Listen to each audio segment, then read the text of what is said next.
Sempre achei que histórias de vingança eram só invenções, coisa de filme ou de conto assustador. Até que um dia, algo que fizemos no passado voltou para nos assombrar. Quando tínhamos 14 anos, eu e meus amigos, Lucas, Rafael, Pedro e Laura, fizemos uma coisa horrível. Na época, éramos só adolescentes entediados, querendo rir às custas de alguém. E a vítima foi Gabriel. Ele era um garoto calado, estranho, sempre quieto, sempre sozinho. Andava com os ombros curvados, os olhos no chão. Parecia querer desaparecer. E a verdade? A gente ajudava ele a se sentir assim. Nunca fomos amigos. Nunca demos espaço. Pelo contrário, a gente fazia questão de afastar. Em uma tarde depois da aula, ficamos no corredor apostando besteiras. Aí Gabriel apareceu, sem falar nada. Só passou por ali. E foi o bastante. Rafael teve a ideia. Vamos trancar ele no armário da sala de música, disse rindo. Ninguém questionou. Parecia só mais uma brincadeira. Era para ele ficar lá 5 minutos, só para assustar, depois a gente abriria. Empurramos Gabriel para dentro. Ele não reagiu muito, só ficou olhando. Fechamos a porta e colocamos a trava. Começamos a rir, mas logo os risos pararam. O garoto começou a gritar, e os gritos não pareciam de medo, pareciam de desespero. Ele batia, implorava para sair, mas a gente não abriu, não ainda. Quando finalmente abrimos a porta, ele não estava mais lá. Ficamos parados ali, olhando o armário vazio. Ninguém entendeu como ele tinha sumido.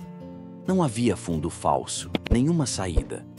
O lugar era pequeno, sem janelas. Simplesmente, ele desapareceu. Tentamos brincar dizendo que ele tinha escapado de algum jeito. Mas por dentro, a gente sabia que aquilo não era normal. No dia seguinte, ele não apareceu na aula, nem no outro, nem nunca mais. A escola deu uma desculpa qualquer. Gabriel foi transferido. Ninguém perguntou mais nada. Talvez porque ninguém se importasse tanto. Ele era invisível. E agora, sumido, continuava sendo. Nós também seguimos em frente. O tempo passou. Cada um foi para um lado. Eu perdi contato com os outros. E com o tempo, enterrei aquela lembrança. Ou tentei. Até que um dia, muitos anos depois, Laura nos mandou mensagem. Ela queria que nos encontrássemos. Algo estava errado. Nos reunimos na casa dela. Fazia tempo que não víamos uns aos outros. Laura estava pálida, agitada, olhando pelas janelas como se esperasse ver alguém. Eu vi Gabriel, ela disse. Ninguém riu, ninguém fez piada. Ela estava falando sério. Ele não parecia normal. Os olhos estavam vazios, mas cheios de ódio. Ela disse que viu ele perto da antiga escola. E naquele momento, todos nós sentimos. Algo tinha voltado, e não era humano. Depois daquilo, começamos a receber sinais estranhos. Laura disse que sentia alguém observando ela à noite. Pedro começou a ter pesadelos com um armário trancado, gritos abafados e olhos brancos olhando por entre as frestas. Rafael me ligou uma noite, nervoso. Eu recebi uma carta, disse ele. Era simples, sem remetente. Tinha só uma frase escrita à mão. Agora você vai entender. Eu volto para o que é meu. Aquilo nos atingiu como uma pancada. Ninguém mais falou em coincidência. Sabíamos que era ele. Decidimos ir até a escola. Era velha, abandonada, cheia de mato ao redor. Quando entramos, o silêncio era tão pesado que dava para sentir no peito. As luzes piscavam como se soubessem que não éramos bem-vindos. A sala de música estava quase igual, mas tinha algo ali, algo esperando. No fundo da sala, o armário. Parecia restaurado, limpo, como novo, como se alguém tivesse preparado tudo para nossa chegada. Ficamos parados. Ninguém queria abrir, mas abrimos. Lá dentro não tinha nada, só o escuro e um cheiro frio. Mas todos nós sentimos. Algo tinha sido deixado ali. Algo que agora estava solto. Saímos da sala em silêncio. Ninguém dizia nada, mas todos sentiam o mesmo peso. Como se tivéssemos acordado alguma coisa que deveria ter ficado dormindo naquela noite. Laura mandou um áudio chorando. Ela disse que viu Gabriel novamente. Dessa vez ele estava parado do lado de fora da casa dela, sem se mexer, apenas olhando. Os vizinhos não viram nada, mas ela jurava que ele ficou lá por horas e sumiu no mesmo instante em que ela tentou filmar. Nos dias seguintes, coisas estranhas começaram a acontecer. As luzes das casas piscavam sem motivo. Os relógios paravam sempre no mesmo horário, 17 horas e 17 minutos. Nós começamos a ter os mesmos sonhos. Um armário trancado, alguém gritando lá dentro e depois, silêncio. Era como se estivéssemos conectados a ele de novo, como se ele estivesse nos puxando de volta.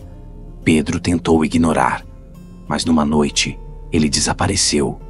Foi visto pela última vez perto da escola. A polícia não encontrou nada, nem rastros, nem pegadas, nada. Então recebemos outra carta, com uma única palavra escrita em vermelho. 1. Entendemos o recado. Gabriel estava contando. A contagem tinha começado, e sabíamos que todos estávamos marcados. Rafael foi o próximo. Ele dizia que via sombras nos cantos da casa, mesmo com as luzes acesas. Começou a dormir mal, ouvir vozes. Um dia saiu correndo no meio da noite, dizendo que ele estava dentro do espelho. Nunca mais voltou. E então, chegou outra carta. 2. Foi aí que Laura teve uma ideia desesperada: procurar ajuda espiritual. Passamos dias pesquisando sobre rituais, lendas, qualquer coisa que explicasse o que ele tinha se tornado. Descobrimos histórias antigas sobre pessoas que desapareciam em lugares fechados e voltavam diferentes, mais do que vingativas, corrompidas, entidades criadas por dor extrema, humilhação e abandono. Gabriel não era só um espírito, era uma presença, um eco do que fizemos. E ele estava ficando mais forte. Voltamos à escola mais uma vez. Levamos sal, velas, orações, tudo o que encontramos em um antigo livro. A sala de música estava ainda mais fria. Parecia morta. Mas o armário estava entreaberto, como se nos chamasse. Então a voz dele veio do escuro. 3. Meu corpo travou. Laura começou a tremer. Aquela voz não era mais de um garoto. Era funda, distorcida, como se várias pessoas falassem juntas.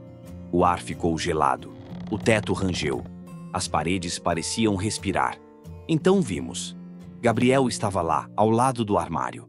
Mas não era ele. Seu corpo estava coberto por uma sombra que se movia como fumaça viva. Os olhos, 2 pontos brancos no escuro. Sem alma, sem piedade. Ele não andava. Ele flutuava. A presença dele era tão pesada que mal conseguíamos ficar em pé. Laura tentou iniciar o ritual. Acendeu as velas, espalhou o sal, recitou as palavras. Gabriel se aproximou dela. Não corria, não gritava, só olhava, como se estivesse esperando o momento certo. Então, de repente, a sombra se lançou sobre Laura. Ela caiu como se tivesse levado um choque. Eu tentei puxá-la, mas minhas mãos atravessavam a escuridão. Não tinha corpo. Era como agarrar fumaça. Então, silêncio. E quando me virei para fugir, vi a carta no chão. 4. Eu corri. Não olhei para trás. Não pensei. Só corri. A escola parecia viva. Os corredores se esticavam, mudavam de lugar. Portas batiam sozinhas. Janelas se quebravam com o vento que vinha de lugar nenhum. Ouvi passos atrás de mim, mas não eram de Gabriel. Eram muitos. Como se a escola estivesse cheia de vozes, de presenças presas ali. Encontrei uma saída e me joguei para fora.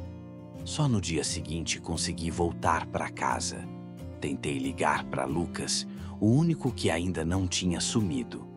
Ele atendeu, a voz baixa, cansada. Eu sei, tá chegando minha hora, né? Fui até ele.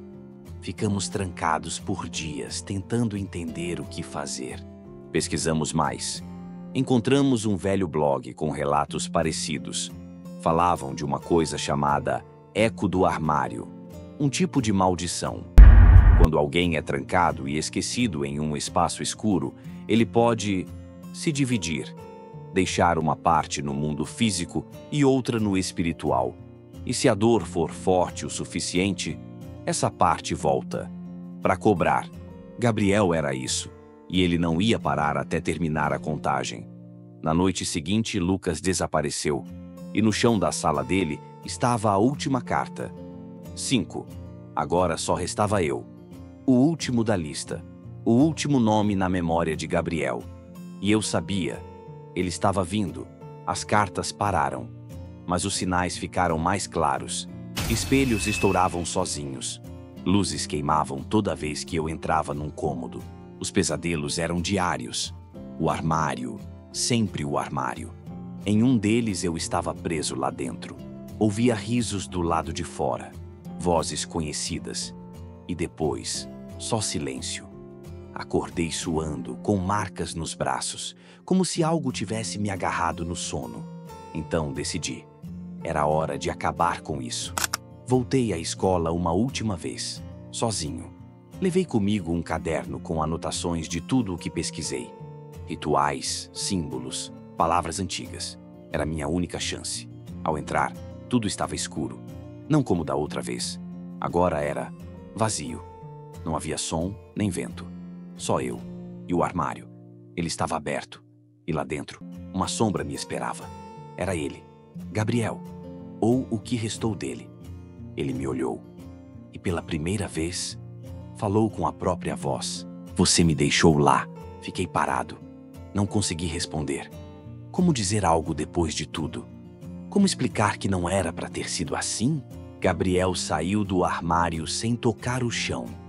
A sombra em volta dele pulsava, como se estivesse viva. Você achou que ia rir e esquecer, mas eu fiquei lá. A voz dele era calma, mas cada palavra doía como uma faca.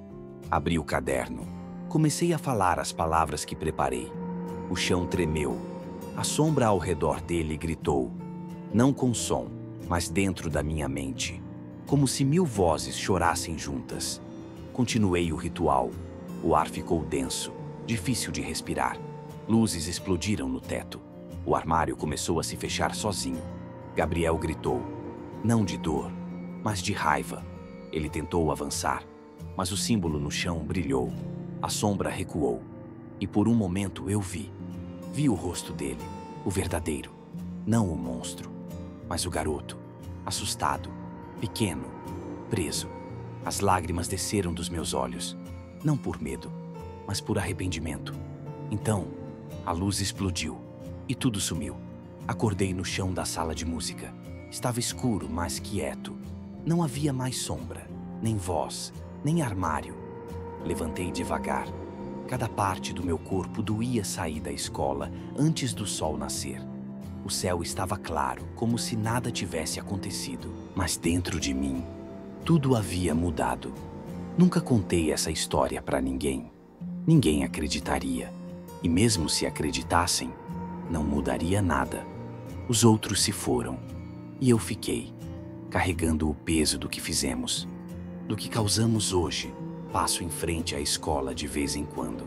Ela está sendo demolida. No lugar vai ter um estacionamento. Ninguém sabe, mas ali, naquele chão, ainda mora algo. Às vezes, à noite, ouço barulhos no armário do meu quarto. Barulhos baixos, como se alguém respirasse lá dentro. Não abro, não mais. Sei que ele não está lá, mas também sei que uma parte de mim ainda está presa lá com ele.